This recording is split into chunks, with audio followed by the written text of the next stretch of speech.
Merry Christmas, every pony. Okay, enter your mind palace and imagine this. You are a young person and you're really into clowns. You wear clown makeup and you wear clown and jester costumes, and maybe you like clowns so much that you have a clown persona on various platforms, potentially YouTube. Clown is like your identity, your artistic identity. A new indie show comes out titled The Amazing Digital Circus, and the main character is a little brunette jester girl.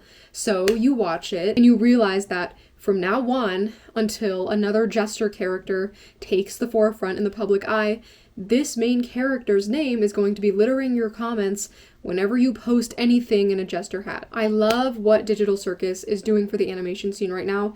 I love that people are interested in indie animation. I love that major media companies are taking it seriously. And I love that people are willing to support these kinds of things financially to a point without a major corporation needing to back it publicly. I do kind of want a Pomni plush, but it's more because she's a recognizable jester now, and less because she's one of my favorite characters. The truth is that I tried to like Digital Circus wholeheartedly, but I can only like it half-heartedly. My average enjoyment experience for any episode is like tolerance. I'm tolerating the show. So what is my problem? What reservations are stopping me from acquiring a Pomni plush of my own? I have 2 reservations that I will discuss today. Reservation number 1, I'm gonna call it the Zubil problem. Half the time, Zubil is a supportive, loving companion to Gangle, and they'll randomly drop like beautiful insight on enduring neurodivergence and discomfort with oneself. I do genuinely like Zubil and Gangle together as a pairing. They're really, really cute. I liked in episode 7, Gangle reached into that box that Zubil was hiding in, and she just extracted Zubil's head and was like carrying them around for a second, and I thought that was really cute. The other half of the time, like just whenever Kane is around and sometimes Kinger, Zubil is there to over-explain every single joke to the audience by being like, okay, Kane is doing something weird again, alrighty then. Kinda random. And that's in like group settings too. Like when everyone is together, Zubil's primary function is to recount to the viewer precisely what the joke is, whatever joke is happening. There's a scene unintentionally dedicated to this in the beach episode, episode 7. Episode begins, everyone is like standing in a group at some point, and Kane is doing something crazy again. He has the Chinese room, and Zubil's like, he designed a funny bit for this? That's so crazy. Like we didn't know already. And then Kane slides some Chinese characters under the door, and Zubil goes, Kane, you're being so random. Why Chinese? Why is it Chinese? That's so random. Explaining to the audience out loud why what Kane's doing is funny. Like we wouldn't see that it's random and silly otherwise. And then Kane shushes Zubil and is like, Zubil, you're only making the joke take longer. And I know the script meant joke referring to his Chinese room bit in universe, like as the characters were perceiving it, but unintentionally it summarized the viewing experience for the scene itself and many other scenes. Viewing experience where the audience has to watch Zubil sarcastically recount whatever crazy thing Kane is doing so that the audience gets what the joke is. But like we would know what the joke is. Like we don't need it explained. We don't need it rehashed to us. Episode 1, Kinger's a little crazy, so he asks Zubil, hey, you didn't experience a game show when you were swallowed by that giant worm, did you? And Zubil is like, no, what are you talking about? And it's like the first time, right? So you don't care. But then it just keeps happening like the rest of the show. Episode 3, Mildenhall Manor. This episode, like, is Kane and Zubil the whole time, so it's an insane episode for this problem. But at the end of their therapy session, Kane zaps away the therapy room, everything starts sliding away, and he's like, quick, act like we weren't having a therapy session. And Zubil goes, okay. Like in that tone, like, kind of random, but okay. In episode 5, Kane, like at the beginning, I think, whispers something audibly to Bubble in front of Zubil, in front of everybody, with like a mock bid for privacy. And Zubil is like, should I be hearing this? Like to clarify that Kane's behavior is weird. In that same episode, there's the intermission sequence. It's the only one in the show, so it's new. And Zubil stops it mid-sequence, or really it's just the end of the scene, but Zubil stops it mid-sequence, and they're like, Kane, what are we doing? We're intermissioning? Why? That's so random. Episode 6, Kane does the assuming bit. Assumptions make an ass out of you and Ming. And he's being silly again because you thought he would say me. And Zubil clarifies this to the audience and goes, Ming? And then the Chris O'Neill cameo walks up and goes, I'm Ming, then here's my joke. And Zubil says, you made a whole guy just for that? That's so weird. That's so random. Zubil has been here for years. None of this behavior should be new to them or have any novelty at this point. If anyone, it should be Pomni, who is new here. Pomni should be the one like, oh, that's so weird. That's so random. Kane is so weird because it's all new to her. But instead it's Zubil for some reason. Zubil's personality is supposed to be this unshakable, sarcastic, unbothered icon. But the script debases them constantly by making them be like, Kane, you're being so weird. You're being so random. He's being Kane. You know this guy. This is average for him. Zubil alone, by doing this, ruins like at least a sixth of the jokes in this show by just pointing out what's happening and being like, this is so weird. It's so random. Reservation number 2, Jax. We're gonna call it the Jax problem. From Jax's first scene in the show,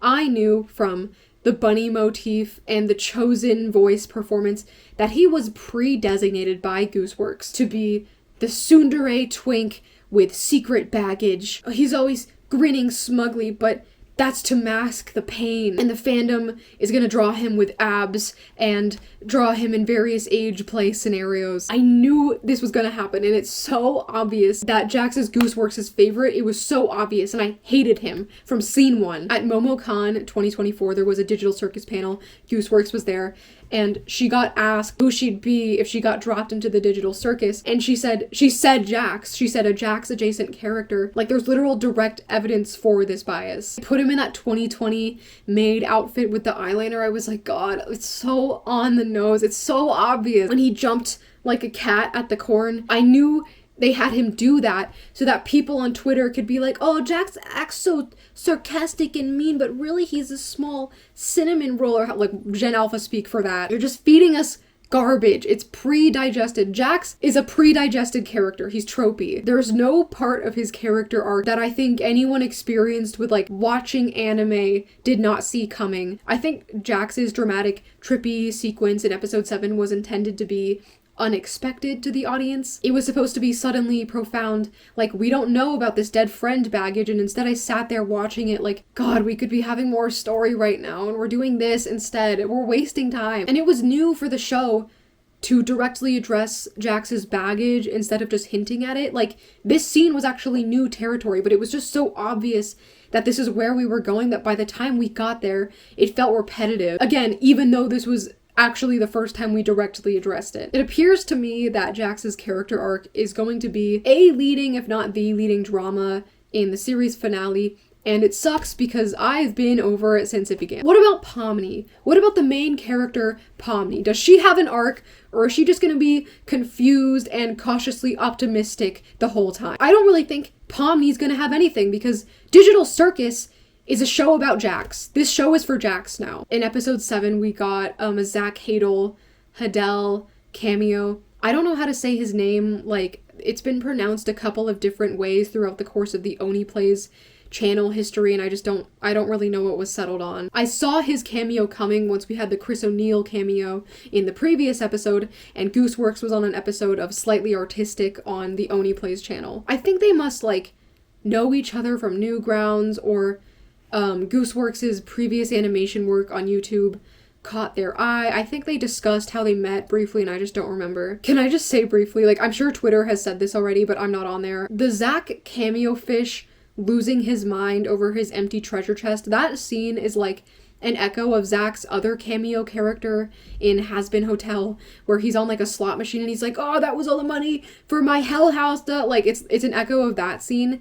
That's not a complaint, I just think it's funny that he was used for the same scene twice. Anyway, Gooseworks in that Oni Plays episode was actually really, like, pretty charming and funny, like, funnier than the humor in Digital Circus lets on. If we're to believe the ending credits of Digital Circus, Gooseworks writes everything. Like, she writes the whole show. So it's just weird because I kind of feel like I don't see her, like, that charm that much in her own writing. We don't really have like that much in-person footage of Gooseworks. The only thing I could find on YouTube was footage of that MomoCon panel that I just talked about. So I watched it because I wanted to get a read on her outside of her feature on Slightly Artistic, but the conversation was just so awkward that I couldn't possibly learn anything substantial about her sense of humor. She just seemed uncomfortable the whole time relative to her disposition on Oni Plays. I think she just wasn't that familiar with the other panelists at the time. Also, she was in front of a massive crowd, so like I don't blame them for being kind of stilted, but I don't want to speak too much on Gooseworks as a person because there's just kind of no way to know anything about her, and I've never met her in person. Gooseworks made a very successful show, and she 100% deserves it. She deserves this huge fandom and all the respect in the world. She is very talented, and she should get anything she pitches next greenlit, in my opinion. This is a crazy ass thing to say, but Gooseworks, I think, is also very talented at knowing how to design a show to be optimal for forming an internet fandom. And I think that's why a lot of adults were put off by Digital Circus, because a lot of people sensed this immediately. And that's what they mean when they're saying like, oh, this show feels like Twitter humor. They don't realize what they're actually describing is this show was designed to like almost have fandom in jokes like built into it, like the way a fandom speaks about characters, like it's just kind of built into the show. And I don't know if that's like objectively bad, but it made it hard for me to watch because Digital Circus feels like a fan episode of another show that exists already, and I just don't know how to feel about that. My ending prediction for Digital Circus is we're gonna find out that everyone actually never existed in the real world, and they were just created by Kane. They have like only memories of the Macroverse implanted, but none of that was actually real. And they've only actually ever existed within Digital Circus, and there's no way to leave. Anyway, if you have any hate comments, I will allow them, but the only rule is that you have to type them in like roleplay speak. So like type out stutters, like actually type out a stutter on the keyboard and like do a couple of actions in parentheses or asterisks, and I think that'll be good enough. Okay, Merry Christmas, every pony. Bye!